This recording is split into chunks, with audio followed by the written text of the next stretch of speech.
If you've ever taken a family vacation hoping to escape stress, but even here, Marcus's senses stayed sharp. He noticed a security. Because if you did, you would have approached my family with respect.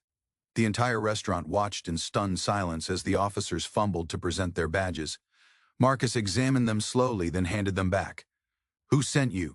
Both officers froze. We can't disclose that, the shorter one whispered. Then you can leave, Marcus said. Right now. They backed away like men stepping away from a rattlesnake. When they left the restaurant, people began whispering, some cheering quietly, others shaking their heads at the officers. But Marcus's expression didn't soften. He wasn't proud, he wasn't satisfied. He was angry.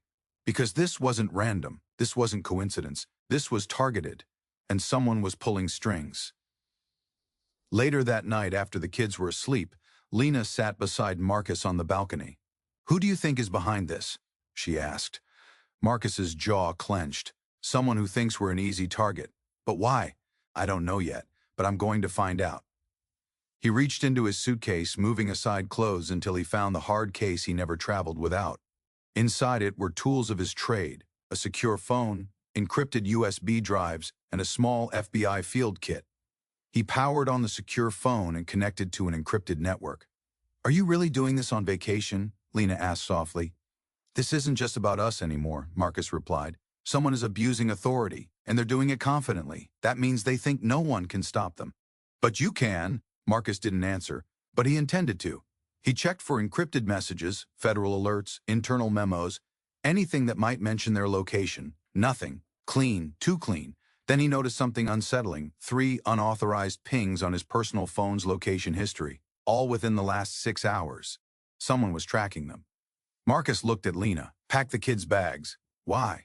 We're leaving tomorrow morning. He didn't sleep that night. He sat on the balcony watching every car that passed, every shadow, every movement on the beach below. At dawn, he saw something that made his blood run cold.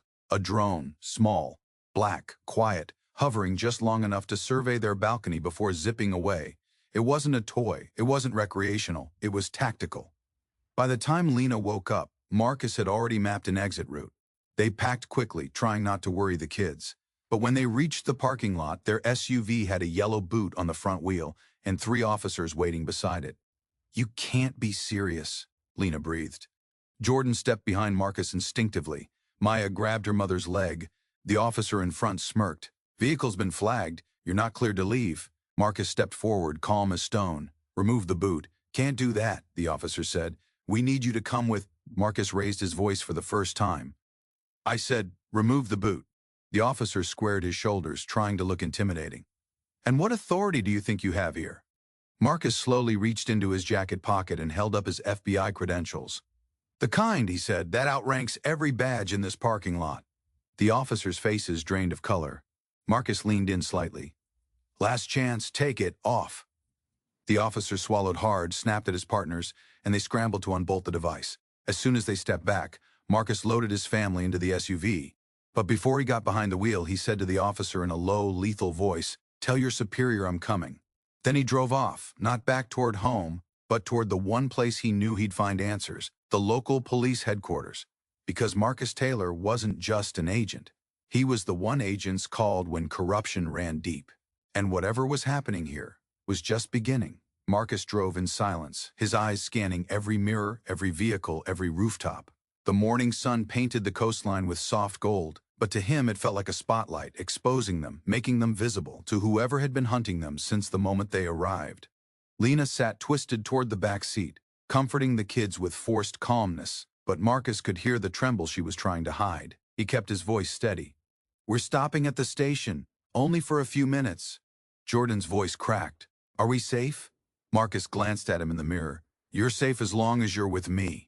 But even he didn't know if that would hold true. When they reached the town's police headquarters, the building looked wrong, too quiet. The parking lot nearly empty. A digital sign at the entrance flickered with rolling text, Community, Trust, Safety, Integrity. The words hit Marcus like a punch. He pulled into a visitor spot and cut the engine. Stay in the car, he told his family. Lock the doors. Don't move unless I tell you. Lena nodded, but her eyes pleaded with him to reconsider. This could be a trap. I know, he said. That's why I'm going in alone. Marcus flashed his badge at the front desk sergeant, a stocky man with pale eyes and a stiff jaw. The sergeant didn't smile, didn't greet him, just stared with a hostility Marcus had seen in war zones. "Federal business," Marcus said. "I need to see your commanding officer." The sergeant didn't move. "She's busy." "She'll want to see me," Marcus insisted. "Tell Chief Rowland that Special Agent Marcus Taylor is here on urgent official business." The sergeant hesitated. Marcus could tell he recognized the name not from news but from internal channels, the kind of name that made corrupt officers nervous. The sergeant vanished into the back. Marcus waited. 30 seconds, 2 minutes, 5. His instincts screamed something was wrong. Then the chief appeared. She was tall, with sharp cheekbones and hair pulled into a tight bun. Her expression was unreadable, almost robotic. "Agent Taylor," she said smoothly, "I didn't expect the Bureau to send someone here." "They didn't," Marcus replied. "I'm here off duty, on vacation, or at least I was until my family started getting harassed." "Harassed?" she repeated, eyebrows rising. "We have no record of any incidents involving your family." Marcus stepped closer. "Funny, because your officers approached us at a restaurant last night, tracked us with a drone, tried to detain us this morning." A faint smile curved her lips. "You must be mistaken." "I don't make mistakes," Marcus said, "especially not when my children are involved." Chief Rowland folded her arms. "If something happened, I assure you it's a misunderstanding. Our officers would never intentionally target a family." The lie was too smooth, too rehearsed. Marcus leaned in, lowering his voice. "Cut the act. Someone in your department ordered this." "Who?" The chief's eyes hardened. "Agent Taylor, I think you're overestimating your authority here. This is my town, my jurisdiction." "And you're violating federal law," Marcus said. "Targeting civilians, abusing power, stalking tourists." The chief "Lena, when I say go, I need you to..." Another message.